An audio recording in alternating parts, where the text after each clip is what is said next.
Algunas escenas de este programa han sido recreadas.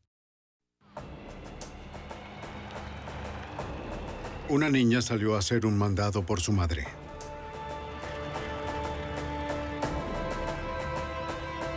Con el pasar del tiempo se hizo evidente que no estaba simplemente deambulando por allí. ¡Vicky! Sin pistas de su paradero, las autoridades locales pidieron la ayuda del FBI. Vicky Lynn Hoskinson iba a solo unas cuadras. Sin embargo, su búsqueda se extendería hacia 3 estados. La evidencia se acumula, no tienen sospechosos evidentes. El centro de comercio es bombardeado. Ted Kaczynski es arrestado.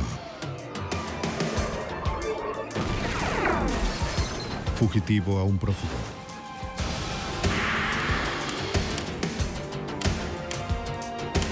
Los archivos del FBI. Todo padre se pregunta cuándo un niño es lo suficientemente grande para salir solo de casa. Para una madre en Tucson, el paseo en bicicleta de su hija de 8 años hacia el buzón de correo duró 2 meses de pesadilla. De acuerdo a la ley federal de secuestros, el FBI puede intervenir luego de 24 horas. Soy Jim Castro, exdirector del FBI en Nueva York.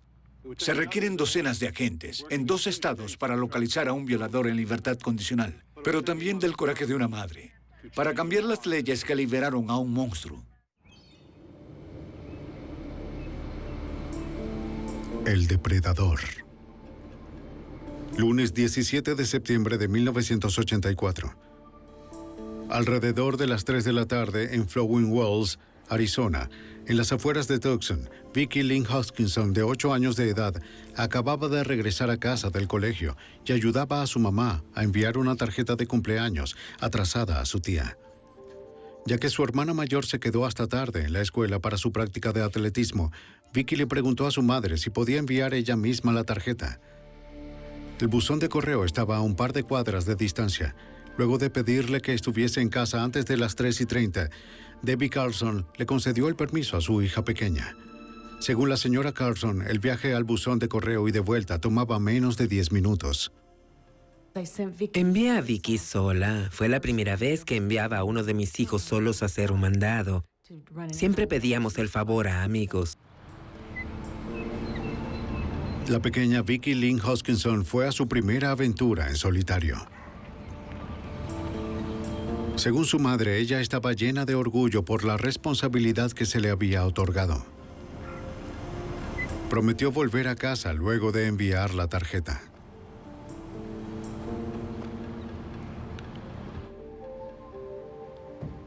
«20 minutos después de que Vicky se fuera, Debbie Carlson se tranquilizó al oír el sonido de la puerta principal. ¿Stephanie?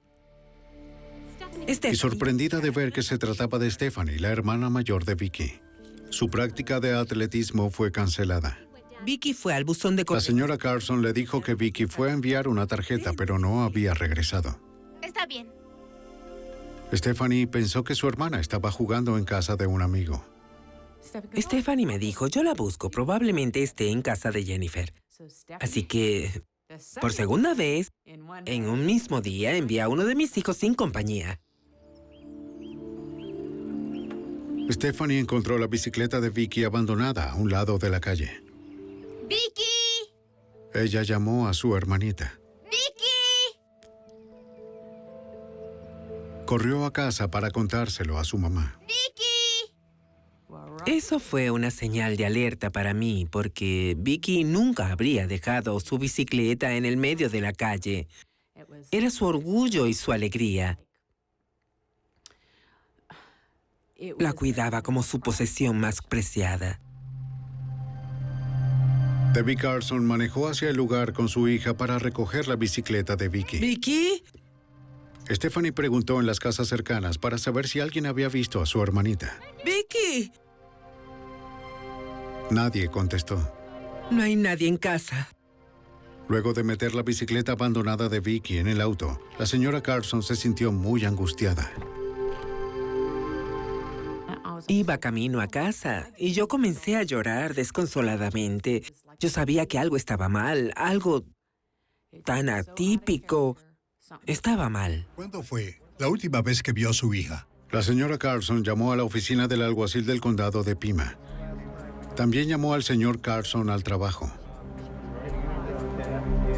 Su hija pequeña había estado desaparecida por menos de 90 minutos, pero la preocupación en la comunidad creció rápidamente.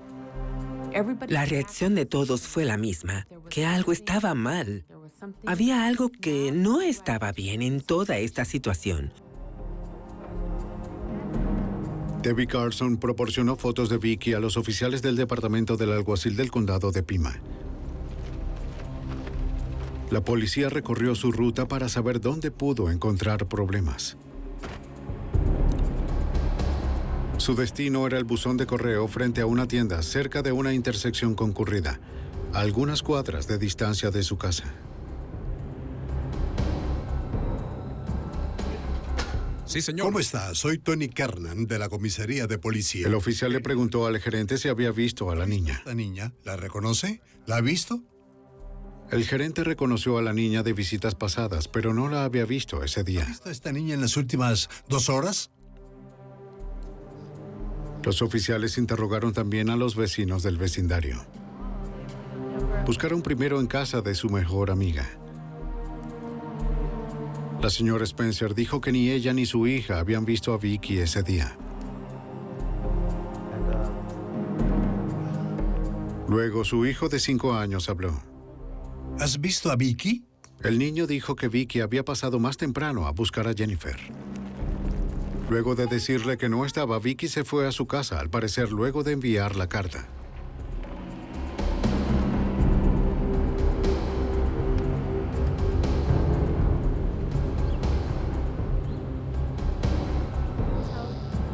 ¿La viste allí? ¿La viste por la vía de bicicleta? Luego de que el pequeño contó su historia, 2 chicos mayores se acercaron al oficial. Hola chicos, ¿cómo están? Quiero preguntarles algo. Ellos dijeron que también habían visto a Vicky partir en su bicicleta desde la tienda. ¿Con alguien? ¿Recuerdan algo? Minutos antes de pasar por su lado, ellos vieron un auto negro pequeño con placas de California que iba muy lentamente. Ellos lo pasaron en sus bicicletas.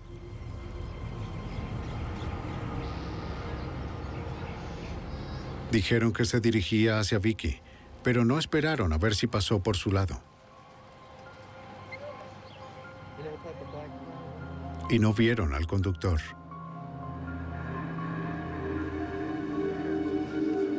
Un auto de otro estado que avanza lentamente y aparece al mismo tiempo en el que Vicky desapareció, les pareció sospechoso a los investigadores.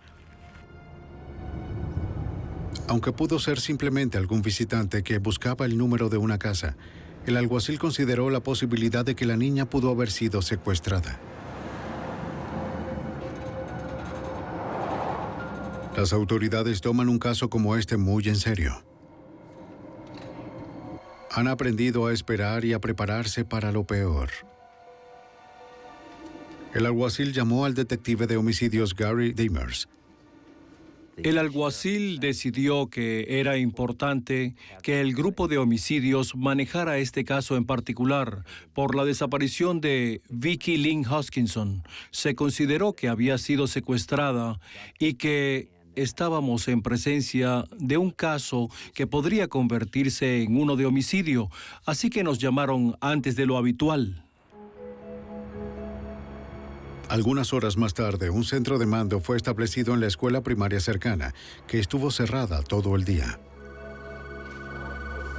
Se volvió el punto de información para cualquier dato o pista. Al correrse la voz de la desaparición de Vicky, no fue difícil encontrar voluntarios para encargarse de los teléfonos. Las llamadas no cesaban. Los ayudantes del alguacil, junto con cientos de voluntarios, organizaron una búsqueda en el área.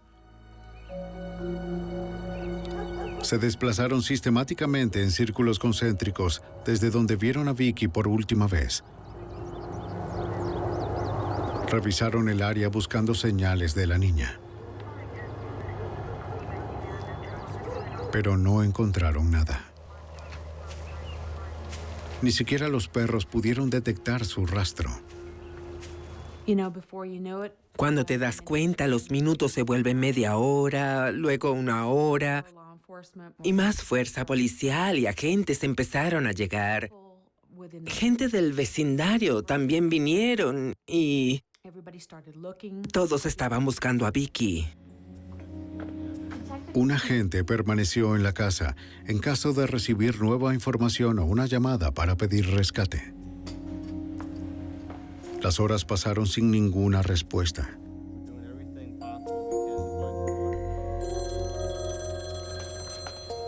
Las únicas llamadas fueron de amigos preocupados y familiares. No sabía. Aún no había información en las noticias. Está bien. Sí, gracias. Aún no hay noticias de Vicky. De acuerdo con la Ley Federal de Secuestros, la comisaría del condado de Pima está facultada para pedir al FBI que entre al caso. El segundo día luego de la desaparición de Vicky, el agente especial Larry Bagley de la oficina local del FBI en Tucson asumió el compromiso. La evidencia era que simplemente una niña muy responsable salió de casa y su bicicleta se encontró en medio de la calle y no volvió a casa. Y eso fue suficiente para desencadenar nuestra entrada según la ley de secuestro. En el caso de un niño perdido, las posibilidades de un retorno seguro aumentan cuando se toman acciones inmediatas. El FBI tenía el poder de extender la investigación más allá del estado de Arizona, de ser necesario. La participación de los agentes le dio a Debbie Carson la esperanza de una rápida resolución.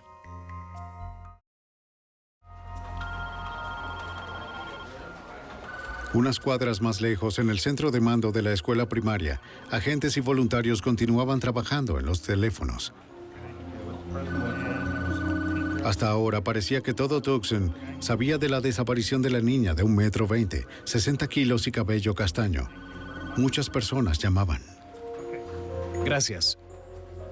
Algunos eran bromistas.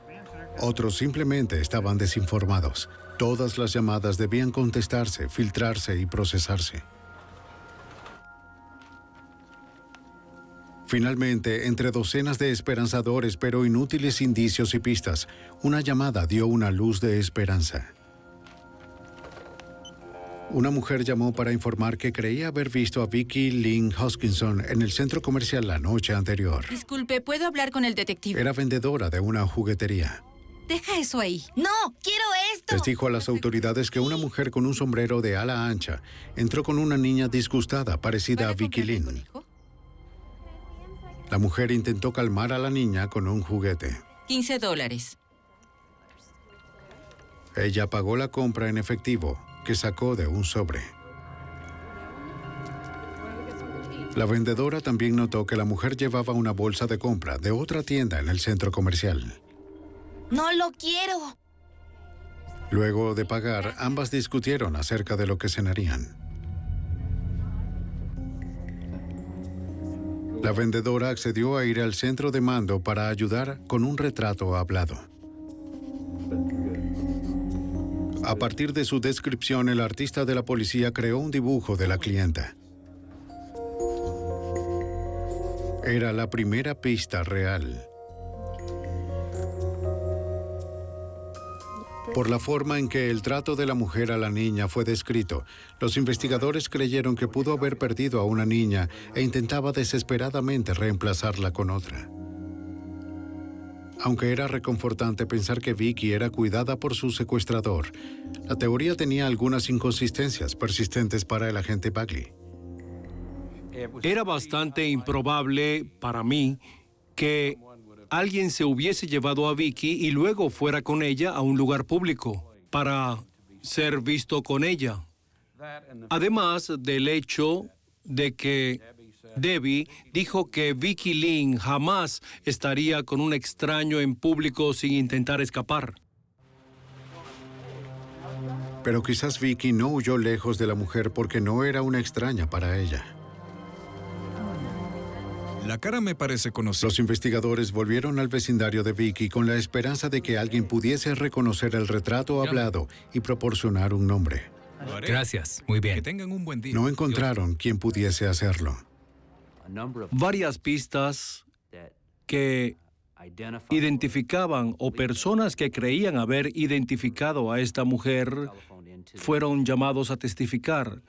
Y cada una de esas pistas fue investigada por un investigador o un detective. Disculpe, señora. Los investigadores revisaron el centro comercial, incluyendo la tienda de la bolsa de compra que la Vimos a una mujer con llevaba. una bolsa de esta tienda. ¿Podría usted revisar estos retratos? La vendedora reconoció a la mujer y recordó que una niña estaba con ella. Incluso comentó que la mujer usaba un sombrero de ala ancha que no fue incluido en el retrato. Esa mujer tenía un sombrero grande. A medida que nuevos testigos aparecían, todo Tucson mantuvo la respiración con la esperanza de que Vicky Lynn Hoskinson fuese encontrada viva.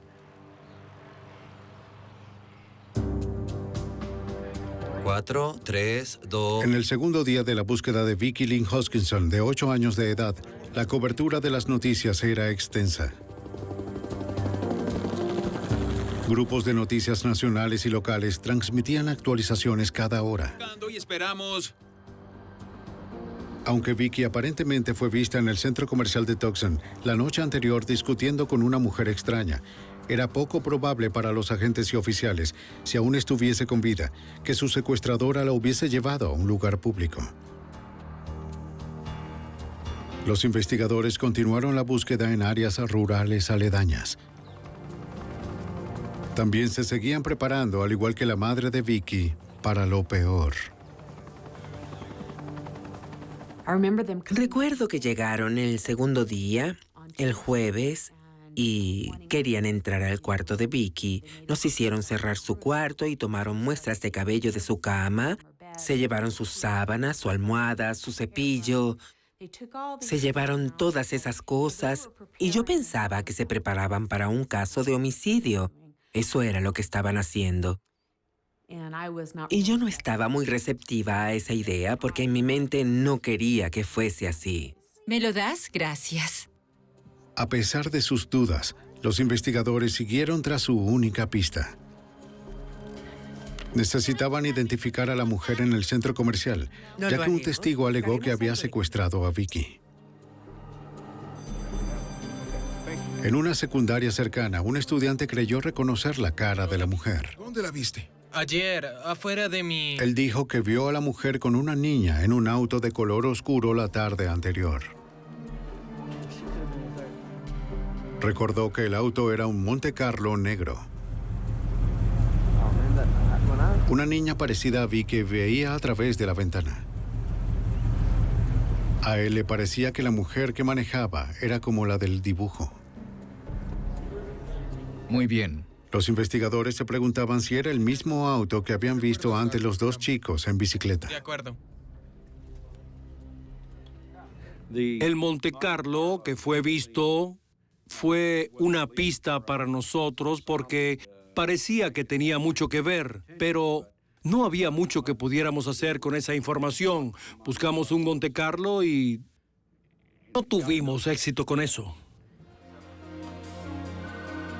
En el centro de mando se presentaron testigos de diferentes edades. Una madre acudió con su hijo de 3 años. Puedo ser de cualquier cosa. Ella ayudó a su hijo a describir a los investigadores lo que había visto el día anterior. Ellos vivían al otro lado de la calle donde se encontró la bicicleta de Vicky Lynn. Más temprano esa tarde, ella le dijo al detective que su hijo estaba jugando en el jardín. Mientras la mujer entró a la casa por un momento, el niño vio como una niña en una bicicleta rosada era atropellada por un auto, al que describió como un auto de carreras. El niño dijo que una chica grande con pelo largo se bajó del auto y ayudó a la niña a subir. Luego se fueron. Este niño pequeño aparentemente presenció el secuestro de Vicky Lynn Hoskinson. ¿Qué color era? Negro. ¿Negro? Su descripción de los eventos reavivó las sospechas de que Vicky había sido secuestrada por la mujer del centro comercial. Pero era muy pequeño para dar más detalles útiles. Y su madre no había visto u oído nada.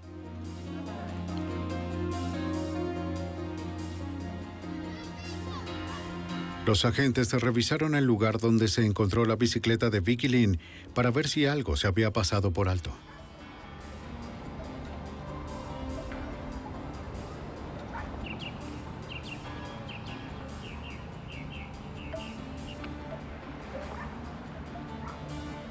El agente Bagley hizo un hallazgo crucial. Algo que no se había reportado antes. Había un golpe en el buzón como a 40 o 50 centímetros por encima del suelo, lo que no era un punto de impacto para un auto grande. Así que parecía que era reciente. Ciertamente me pareció que quizá el auto que golpeó a la bicicleta también había chocado contra el buzón. Él supuso que el auto negro y pequeño con placas de California, visto a pocos metros, pudo ser el auto que golpeó el buzón a esa altura. No hay evidencia de que... Los agentes preguntaron si algún otro investigador recibió reportes de un auto negro fuera de su estado en el área. Un detective sí lo recibió. Sí, pude verlo. Más temprano ese día, había tomado una declaración de Sam Hall, el entrenador de la escuela primaria. Hall dijo que había visto un auto sospechoso en el patio de la escuela, cerca de las 3 de la tarde, el 17 de septiembre, 20 minutos antes de que Vicky fuese vista por última vez en el vecindario. Dijo que primero vio el auto negro y bajo, con etiquetas de California, manejando lentamente cerca del patio de la escuela. Luego se dio cuenta de que el conductor estaba mirando a los niños que jugaban. Describió al conductor como un hombre con cabello largo y barba. Simplemente no me pareció que estuviese bien. Hall le dijo al detective Damers que cuando miró la cara del extraño, un escalofrío le recorrió la espalda. Nos dijo que el vello del dorso del cuello se erizó cuando vio a este hombre. Así que mantuvo la mirada puesta en este sujeto. Cuando el hombre empezó a alejarse, Hall tuvo la iniciativa de anotar el número de la placa. Sí, pude ver ese auto. El día siguiente, cuando el profesor de deporte escuchó que Vicky Lynn Hoskinson desapareció, creyó que su hallazgo podría ser relevante. Cuando obtuvimos el número de matrícula que nos dio Sam Hall y oímos su historia, me emocioné porque podría ser el dato que estábamos buscando. El FBI tardaría varias horas para rastrear el número de matrícula hasta el dueño del auto. Los investigadores no estaban seguros de que hubiese alguna conexión entre la extraña mujer en el centro comercial y el hombre con barba en el auto. Centro de mando. Cada investigador de este caso estaba cargado de muchas emociones porque con el pasar de las horas disminuía la posibilidad de que Vicky Lynn fuese recuperada sana y salva. El tiempo conspiró en su contra y la esperanza de un feliz regreso de Vicky Lynn empezó a decaer cuando el segundo día llegó a su fin.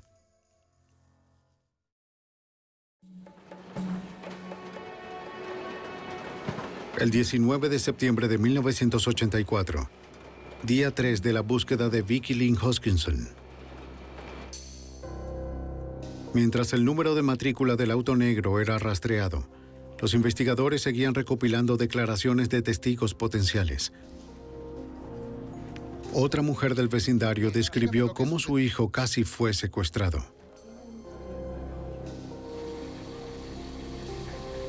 La mujer les dijo a los investigadores que estaba lavando su ropa en su edificio. Mientras estaba ocupada en la lavadora, una mujer entró e intentó llevarse a su niño. La madre logró alejarla. ¡Déjenos en paz! ¡Váyase! Aquí está el retrato. El policía le mostró a la testigo el retrato de la mujer del centro comercial. No. ¿No era? La mujer del retrato no coincidía con la que tomó a su hijo, pero la madre no estaba segura. La policía investigó la zona y halló a la mujer. Era una persona conocida en el vecindario. Excéntrica, pero realmente inofensiva. ¿Ha visto a este niño antes? La mujer fue liberada. Otro más de los 200 callejones sin salidas que los investigadores persiguieron. Buenas noches. Cada uno significaba esperanzas frustradas. Más tarde esa noche, la señora Carson ofreció una rueda de prensa con su familia. Ella suplicaba por el retorno seguro de Vicky. Al acercarse a millones de personas a través de las noticias de la noche, ella esperó que alguien diera información del paradero de la más pequeña de sus hijas. En un minuto tenía esperanza de que fueran a encontrarla y al siguiente estaba esperando que entraran por la puerta y me dijeran que encontraron su cuerpo y fue una montaña rusa. Pensaba, ¿tendré que hacer un funeral en 3 días? ¿Tendré a mi hija en brazos en 3 días? ¿Será uno de esos niños que están desaparecidos por siempre? El FBI estaba acercándose a la respuesta. El rastreo del número de la matrícula los guió a un hombre en Los Ángeles de 28 años de edad llamado Frank Jarvis Atwood. Los agentes le dieron la información al Departamento de Identificación del FBI para revisar sus antecedentes. Cerca de las 10 de la noche, recibimos por fax un expediente del Departamento de Identificación y esa información nos sorprendió porque nos dimos cuenta que ya existía una condena anterior por acoso a menores y otra por secuestro. Frank Atwood estaba actualmente en libertad condicional en California. El FBI en Arizona alertó a los agentes locales.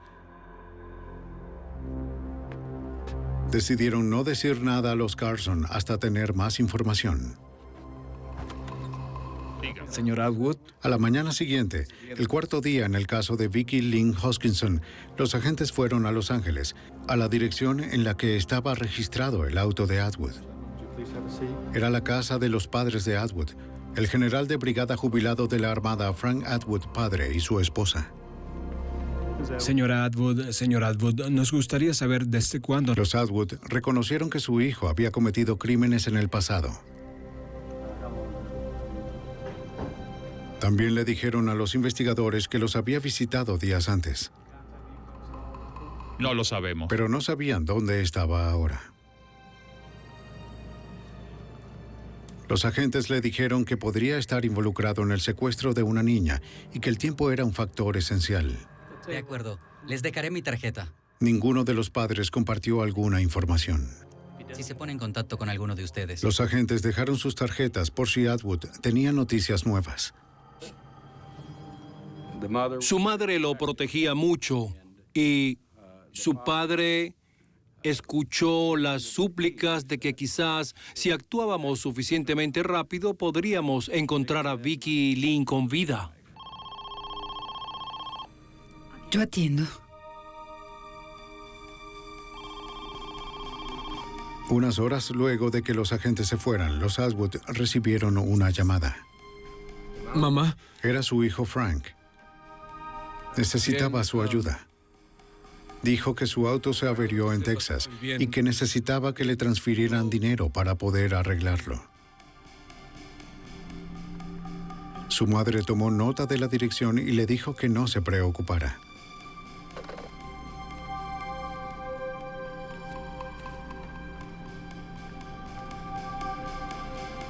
Su padre la copió y salió de casa. Necesito decirles que mi hijo... Fue a un teléfono público y llamó al FBI. Taller de Chuck. Les dio la dirección del taller en Kerrville, Texas, donde su hijo Frank y su amigo esperaban el dinero para una nueva transmisión. Centro de mando. La oficina de California llamó a los agentes en Arizona, quienes llamaron a agentes en Texas con una solicitud para detener a Frank Atwood.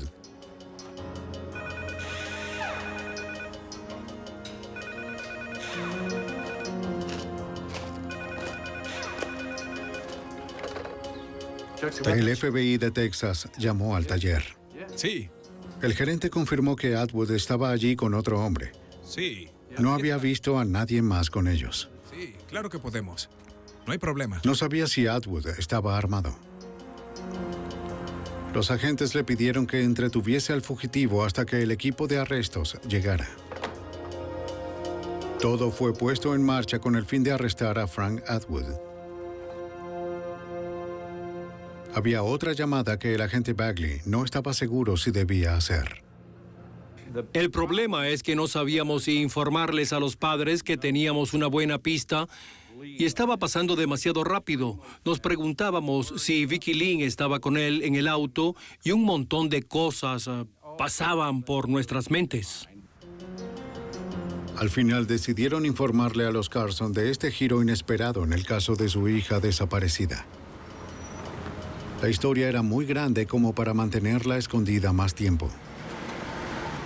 Ellos vinieron antes de hacer el arresto y nos dijeron que estaban a punto de hacer un arresto en otro estado y que iba a aparecer en televisión. Básicamente nos pusieron al tanto de la situación y de a quién iban a arrestar, de que no había rastro de Vicky, que lo tenían bajo vigilancia.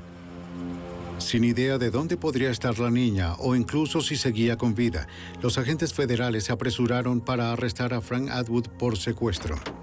Vamos ya. Debe permanecer fuera de aquí. De acuerdo. Cigarrillos. 4 días luego de la desaparición de Vicky Lynn Hoskinson en Arizona, el FBI hizo un arresto en Kerrville, Texas.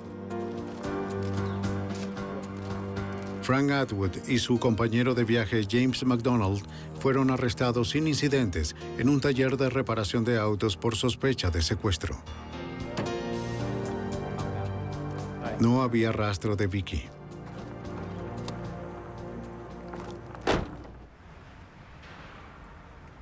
Gary Damers, de la comisaría de Tucson, fue a Texas para interrogarlo. Nos dijo que nos diría algunas cosas, pero que había otras sobre las cuales no hablaría con nosotros. Uno de los datos que aportó fue que, de hecho, estaba en el área de Tucson. Los antecedentes de Atwood por acoso a menores y secuestro lo convierten en un sospechoso en el caso. Atwood admitió haber estado en el vecindario de Vicky el 17 de septiembre, el día en el que ella desapareció. Dijo que estaba en un parque cercano. Y a las 3 de la tarde se fue para comprar drogas y volvió al parque 2 horas más tarde, alrededor de las 5. Frank no mencionó su paradero durante esas 2 horas restantes.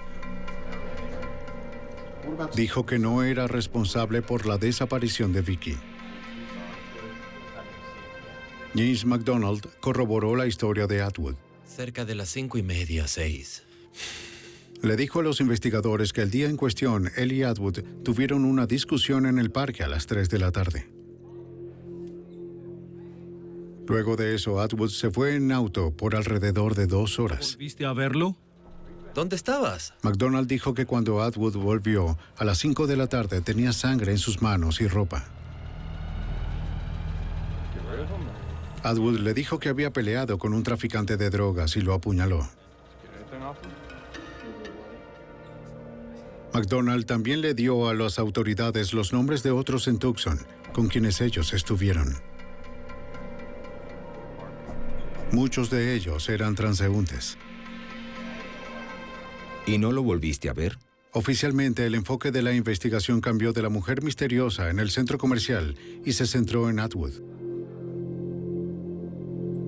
Pero Debbie Carson no quería renunciar a la teoría de la mujer del centro comercial. Al principio quise aferrarme a esa teoría, que quizás había sido una mujer que perdió a su hija y quería reemplazarla. Y creo que lo que me mantuvo de pie durante esa primera semana fue pensar que había alguien que la estaba cuidando bien. Por favor. A pesar de que la señora Carson mantenía la esperanza, los investigadores no eran tan optimistas acerca de la posibilidad de un feliz final. Oye, mamá, te quiero.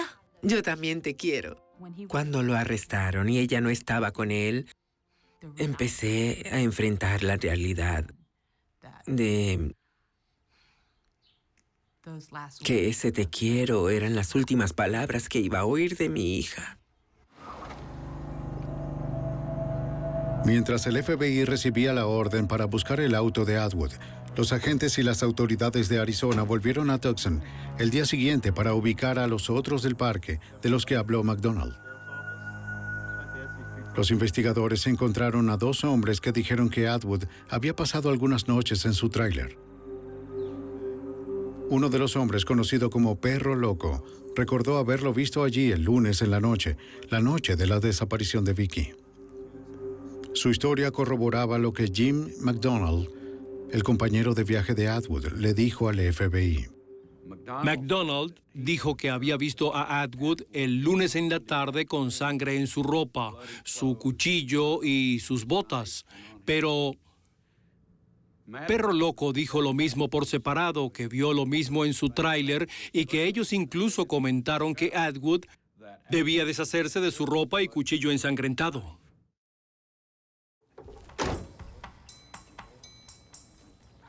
Los agentes presentaron una orden y buscaron en el tráiler cualquier evidencia que pudiese indicar secuestro o asesinato. Inicialmente parecía que la búsqueda sería fructífera. Consiguieron una sábana que parecía tener manchas de sangre, junto con un cepillo de cabello que creyeron que era de Atwood. Ambos fueron sometidos a una serie de análisis de sangre y fibras. Ninguno reveló nada. La ropa de Atwood y el cuchillo jamás fueron encontrados.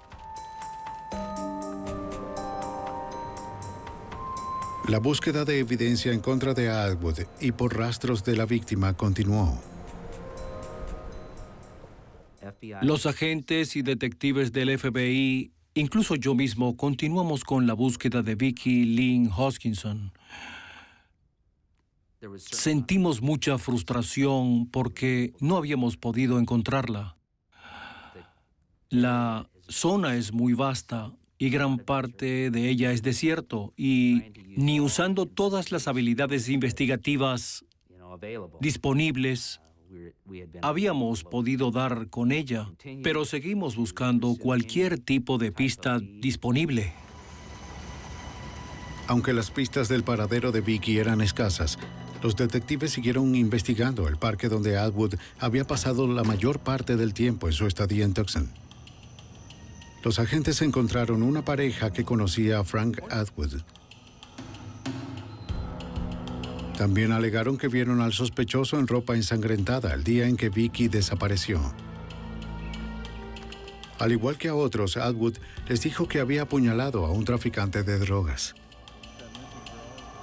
Si bien eso era posible, el momento de la puñalada, exactamente al mismo tiempo de la desaparición de Vicky, parecía ampliar la coincidencia. Aunque los investigadores tenían ahora historias que sugerían la culpabilidad de Atwood, aún no habían hallado pruebas materiales ni el cuerpo. Para demostrar que Vicky estuvo en el auto, debían comparar un poco de cabello o fibra del auto con los recogidos en el cuarto de la víctima. Pero no fue posible. No conseguimos pelo ni fibras de sangre que pudiésemos identificar. Durante ese tiempo, e incluso ahora, los mejores expertos forenses en el país estaban en el FBI y ellos procesaron el vehículo. Así que, de verdad, creo que si hubiera habido algo, ellos lo habrían encontrado. Estoy seguro de eso. Lo que los agentes buscaban no estaba dentro del vehículo, sino fuera de él. Los examinadores del FBI tomaron una muestra de pintura de la bicicleta de Vicky para compararla con una mancha de pintura encontrada en el parachoques frontal de Atwood. La mancha de pintura de escasos milímetros de ancho fue examinada en la unidad de análisis de materiales del FBI. El primer examinador asignado al caso falleció poco tiempo luego de terminar las pruebas. El exagente especial y examinador James Corby volvió a estudiar la insignificante evidencia. Por lo general, la víctima de un crimen no tiene relación con la víctima o la familia. Trabajamos en estos casos y tratamos de no involucrarnos, pero es muy difícil cuando el crimen involucra a un bebé o a un niño pequeño, alguien indefenso, y te encuentras trabajando más duro para demostrar algo en el caso, pero si no está allí, no está allí. Pero empiezas a ver el caso de manera más crítica, y creo que es la naturaleza humana. En pruebas microscópicas y químicas, Corby comprobó que la pintura de la bicicleta y la encontrada en el parachoques coincidían. Corby también encontró cromo del parachoques del auto esparcido en la bicicleta. Lo que tenemos aquí es un intercambio de materiales. La pintura de la bicicleta de la víctima está en el auto del sospechoso. El cromo del auto del sospechoso está en la bicicleta de la víctima. Y este intercambio de materiales supone un contacto entre la bicicleta y el auto del sospechoso. Eso fue bueno, pero sin un cuerpo no había suficiente para acusar a Frank Atwood Jr. por el asesinato de Vicki Lynn Hoskinson. Las autoridades se prepararon para un caso difícil, con pocos testigos, escasas pruebas visibles y sin un cuerpo. El caso contra Atwood podía fácilmente quedarse en nada. Celda 28. Casi 3 semanas luego de la desaparición de Vicki Lynn Hoskinson en una calle de su vecindario en Tucson, Frank Atwood Jr. fue arrestado en Texas y acusado de secuestro. Vicki seguía desaparecida y se presumía que estaba muerta. Los investigadores sabían que si no recuperaban su cuerpo, un juicio por asesinato era casi imposible. La comunidad de Tucson, que vivió esta pesadilla día tras día, pronto supo que Atwood se había salvado anteriormente. Atwood, que estaba en libertad condicional luego de cumplir 3 años de una condena de 5 por un cargo por acoso a un menor, en este caso un niño de 7 años de edad, estaba negociando un acuerdo con la fiscalía por secuestro. ¡Nuestros niños! ¡Salven a nuestros niños! Los ciudadanos enfurecidos de Tucson marcharon por las calles con la familia de Vicki para protestar por las indulgentes leyes en contra de los acosadores de menores. ¡Salven a nuestros niños! La mayoría utilizó cintas amarillas para mostrar su fe en el retorno seguro de Vicki. ¡Nuestros niños! Atwood luchó contra la extradición de Texas a Arizona. Sin evidencia de que Vicki había sido llevada fuera de los límites estatales, el FBI desestimó los cargos federales contra Frank Atwood. Pero los cargos estatales por secuestro se mantenían. En noviembre, más de un mes luego de la desaparición de Vicki, Atwood regresó a Arizona bajo fuerte custodia policial para ser juzgado por secuestro. Se le negó la fianza. Y recuerdo el día en que dijeron, pues probablemente tomé al menos 6 meses. Y pensaba, ¿6 meses? No puede ser, están locos. Y no sabía que tomaría casi 3 años. El 3 de diciembre de 1984, con el cabello corto y bien vestido, Frank Jarvis Atwood Jr. se declaró inocente en su comparecencia. Debido a la publicidad, el juez ordenó que el juicio de Atwood fuese trasladado de Tucson a Phoenix. La selección del jurado fue larga y difícil y tomó alrededor de 6 semanas. Pero el caso siguió desarrollándose. El 12 de abril de 1985, una mujer que paseaba a su perro cerca de la carretera principal encontró un cráneo humano pequeño en el noroeste del desierto de Tucson. Nosotros inmediatamente acordonamos el área. El FBI fue llamado para apoyar. Trabajamos de forma sistemática en la zona y lo que había ocurrido fue que el cuerpo estaba esparcido. Los animales habían llegado a él y movieron muchas de sus partes y nos tomamos nuestro tiempo y creo que estuvimos unos 5 días recopilando todo lo que pudiésemos conseguir en la zona.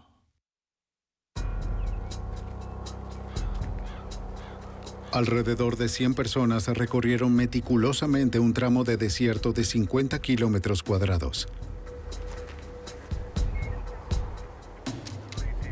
Los investigadores fotografiaron toda la zona para registrar las condiciones del lugar. Los forenses marcaron las áreas donde se iban a recolectar las pruebas. En un caso con tan pocas pruebas materiales, pasar por alto el más pequeño fragmento de hueso podría resultar costoso. Durante 5 días por 12 horas al día, las autoridades recuperaron y registraron fragmentos de hueso, su ubicación y sus condiciones. Más de 20 bolsas de pruebas fueron enviadas al laboratorio para su identificación a finales de mayo de 1985, incluyendo una porción de la mandíbula inferior que aún tenía dientes. Un testigo compareció y testificó que había visto a Atwood llegar a esa zona con una niña y luego se fue solo. El forense descubrió que el desgaste de los huesos concordaba con 8 meses de exposición a la intemperie. Los registros dentales comprobaron que esos eran los restos de Vicky Lynn Hoskinson. Encontraron la mandíbula inferior en un agujero de roedores. Un año después, una de las personas que buscó sus restos llevó un ramo de flores y lo puso en ese agujero donde encontró la mandíbula. Vicky Lynn conmovió a muchas personas. Estas personas nunca la conocieron como la niñita enérgica y juguetona que tuvimos. Y no creo que nadie que haya vivido en ese tiempo olvidará cómo esta comunidad se unió por ella.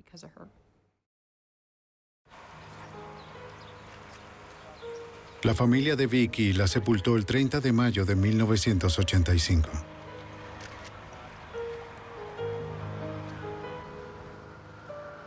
$500 dolientes asistieron a su funeral. La comunidad estaba indignada porque la vida de una de sus miembros más jóvenes fue arrebatada. Debbie Carson prometió que la muerte de su hija tendría un significado para los vivos. Me volví muy activa políticamente para ayudar a luchar por los problemas de los niños. Y un par de leyes cambiaron en el estado de Arizona. Pienso que eso fue lo que me salvó. Porque me dio un objetivo